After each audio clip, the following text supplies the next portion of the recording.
Kaixo, 2021 garren urteko selektibitatean gaude, ohiko deialdian eta A bat ariketa egitera goaz. Eta, da matrizen ariketa bat, bai? Ikusten duzuen bezala, ematen digute A matrizea, eta matrize honetan ikusten ditugu bi parametro ez ezagunak direnak, M eta N. Orduan, lehenengo galderan esaten digute, zehaztu itzazu M eta N parametroen balioak A matrizea bere irauliarekin bat etor dadin, orduan badakigu, momentu bat, idatziko dugu, A matrizea eta bere iraulia bardinak izan behar direla, hori alde batetik, eta alderantzizkorik izan ez dezan. Alderantzizkorik ezin badu izan, horrek esan nahi du bere determinanteak 0 eman behar duela.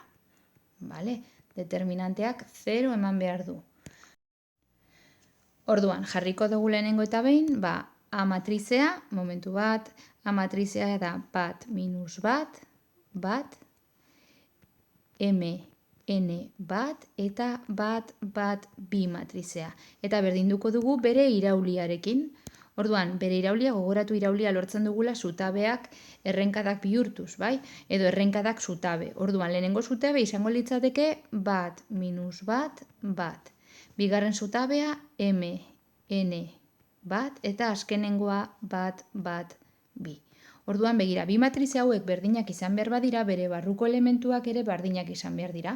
Ikusten duzuen bezala, bat berdin bat, berdin bat, eta hemen minus bat dagoen lekuan hemen M dugu. Horrek esan nahi du M-ren balioa izan behar duela minus bat. Orduan, badaukagu lehenengo parametroaren balioa kalkulatuta. N ezin dugu hemendik atera, zergaitik ze N dagoen lekuan hemen ere N aurkitzen dugulako, orduan hemendik N ez dugu ebazten. Berabili beharko dugu determinantearena N ebatzial izateko. Orduan egingo duguna izango da haren determinantea kalkulatu. Momentu bat, jarriko dugu horrela, determinantea bi marra vertikal eta paralelos adierazten da, M-ren kasuan, ez dugu jarriko M. M-ren balioa ezagutzen dugunez, M egon beharko litzateken lekuan jarriko dugu bere balioa dela minus bat.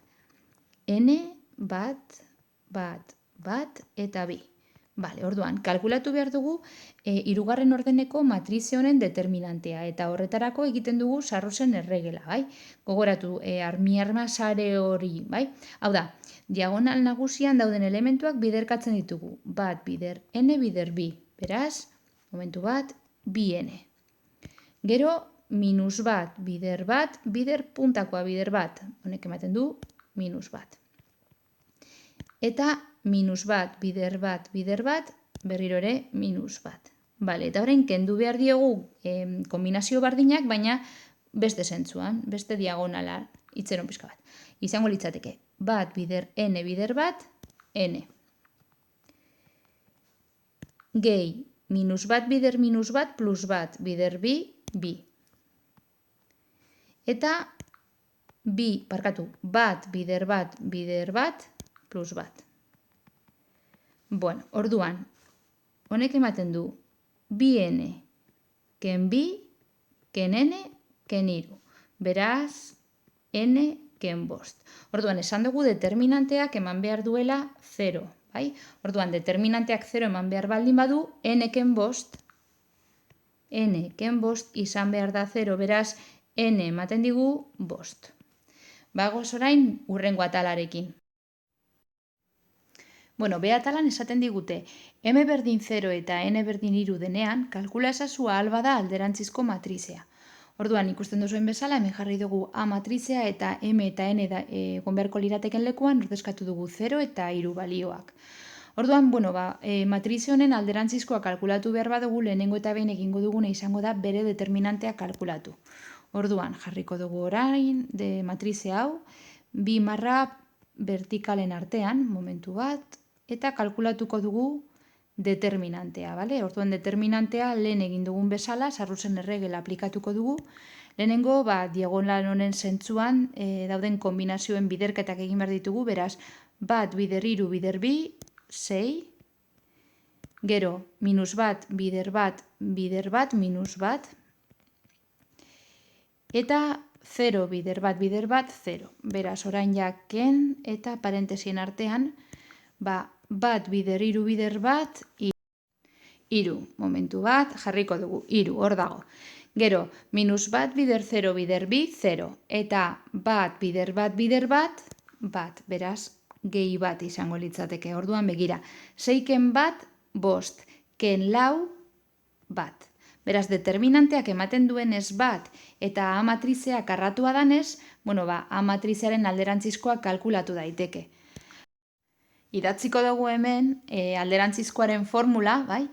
A matrizearen alderantzizkoaren formula izango litzateke A matrizearen adjuntuen, momentu bat, adjuntuen matrize iraulia zati haren determinantea. Orduan, haren determinantea, hau da, zatitzailea, kalkulatuta dago, izango litzateke bat. Orain, kalkulatu behar duguna da adjuntuen matrize iraulia. Orduan, hasiko gara adjuntuen matrizea kalkulatzen. Adjuntuen matrizea. Bueno, orduan, adjuntuen matrizea kalkulatzeko lehenengo eta behin minor osagarriak kalkulatu behar ditugu. Hau da, joan behar gara elementuz elementu, errenkada eta zutabeak kentzen eta geratzen den matrizearen determinantea kalkulatzen. Begira, adibidez, lehenengoarekin, honen errenkada kentzen baldin badugu eta zutabeak kentzen baldin badugu, geratzen gara matrize honekin eta matrize honen determinantea izango litzateke 3 bider bi 6, ken bat bost. Orduan, idazten dugu hemen bost, badugu hor minor osagarria. Elementu horren minor osagarria. Bagoaz urrengoarekin, minus bat honen minor osagarria. Kentzen dugu bere errenkada, kentzen dugu bere zutabea, eta geratzen den matrizea izango litzateke 0, bat, bat, bi. Honen determinantea izango litzateke minus bat. Vale? Eta horrela, bagoaz minor osagarri guztiak kalkulatzen. Eta ematen dabe, hemen minus iru, hemen minus iru ere bai, bat, minus bi ez, plus bi, momentutxu bat, bi, minus lau, bat, eta iru. Bueno, orduan, honek dira minor osagarriak. Adjuntuak izateko, hemen dauden ikur batzuk aldatu, moldatu egin behar dira, bale? Jakiteko zeintzuri jarri behar jakien minusa aurretik egin behar duguna da koordenaden arteko batuketa. Adibidez, bosten koordenadak zeintzuk dira, bat bat. Lehenengo errenkadan eta lehenengo zutabean dagoelako. Bat gehi bat bi ematen duenez, bikoitia oneri ez dutzago esertxore egin behar. Baina oneri, bai, ze hau da lehenengo errenkada bigarren zutabea, bat gehi bi iru. Bakoitia danez oneri negatibo bat jarri behar dutzago aurretik. Eta negatiboa jadanik badaukanez geratzen da positibo, bai? Orduan, azkeneak moldatu egin behar direnak dira, hau eta hau, bai? Orduan, minus iruri negatibo bat jartzen baldin badiot, positibo geratzen da, bi hau negatibo geratuko zait, eta bat hori ere negatibo geratuko da, bale? Eta besteak ez ditugu ikututen, dauden moduan uzten ditugu. Bueno, orduan, badaukagu adjuntuen matrizea, orain adjuntuen matrizea iraulia behar dugu, beraz, orain irauli egingo dugu hau, momentu bat, iraulia egiten dugu, eta orduan iraulia izango litzateke, bost, bat, minus iru, iru, bat, minus bi, eta minus lau, minus bat, iru. Bueno, orduan, iraulia badaukagunez, orain egin behar duguna da, adjuntuen matrize iraulia zati determinantea, baina determinantea ematen duenez bat, zati bat egiterakoan ez da ezer aldatuko. Beraz, esan dezakegu, haren alderantzizkoa dela bost, iru, minus lau, bat, bat, minus bat, eta minus iru, minus bi, iru.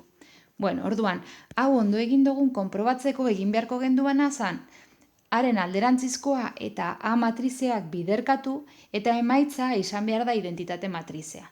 Bueno, hau egizuezuek nik egin dut eta ematen du, bai? Guazen orain urrengo atalarekin, urrengo diapositiban. Bueno, hirugarren atalan esaten du, M berdin 0 eta N berdin 3 denean ebatzi ekuazio matriziala hau. Bueno, hormen daukagu ekuazio matriziala eta egingo dugun lehenengo gauza izango da X bakandu. Orduan, X bakantzeko egin behar dugun lehenengo mugimendua da bi bider identitate matrizea beste aldera pasatu, kentzen. Orduan, geratuko zaigu X bider A berdin A berbi ken bi bider identitate matrizea. Orain, X bakantzeko egin behar duguna da hau desagertarazi eta horretarako egingo duguna izango da alde honetatik haren alderantzizkoa sartu. Baina gogoratu hemen haren alderantzizkoagatik biderkatzen baldin badugu, hau guztiari ere bere eskumatik haren alderantzizkoagatik biderkatu beharko diogula. Orduan geratuko litzaiguke x bider a bider haren alderantzizkoa berdin a ber bi ken bi bider identitate matrizea bider haren alderantzizkoa. Orduan begira, bi hauek identitate matrizean bihurtzen dira eta orduan hemen geratzen zaigu bakarrik x. Orduan x izango litzateke a ber bi ken bi bider identitate matrizea bider haren alderantzizkoa. Orduan orain egingo duguna izango da x batzi, x kalkulatuko dugu, horretarako kalkulatu beharko dugu a ber bi zenbatan, kenketa hau egin, eta ondoren bider haren alderantzizkoagatik biderkatu. Gogoratu haren alderantzizkoa b atalan kalkulatu dugula, beraz matrize hori badaukagu kalkulatuta. Ordezkatuko ditut ezagutzen ditugun elementuak ekuazio honetan. Egingo dugun lehenengo eragiketa izango da bi matriz hauen arteko biderketa, Orduan bi matrizen arteko biderketa egiteko, hau azalduta dago aurreko bideoetan, Joan bergara errenkadak zutabengatik biderkatzen. Eta orduan emaitza izango litzateke hemen duzuen matrize hau, Orduan orain bi hauen arteko biderketak hau ematen baldin badu, hemen egin beharko duguna da ken bi bider identitate matrizea. Orduan bi bider identitate matrizea ematen du bi eta bi diagonal nagusian daukan matrize bat, eta beste guztiak izango dira 0. Orduan, bi hauen arteko kenketa eginda daukagunean, biderkatu beharko dugu alderantzizkoagatik. Orduan jarriko dugu hemen alderantzizkoa, eta jarraituko dugu momentu bat eragiketak egiten. Hau da, orain egingo dugun eragiketa izango da bi matrize hauen arteko kenketa.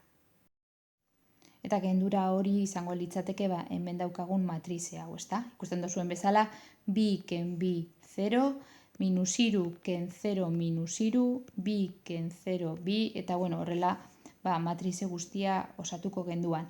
Orduan, kendura daukagunean geratzen zaigun pausu bakarra da alderantzizkoagatik biderkatzea, Orduan, bi matrize hauen arteko biderketak ematen du momentu bat minus bederatzi minus zazpi, bederatzi, minus bi, bat, iru, eta zazpi, bost, minus lau.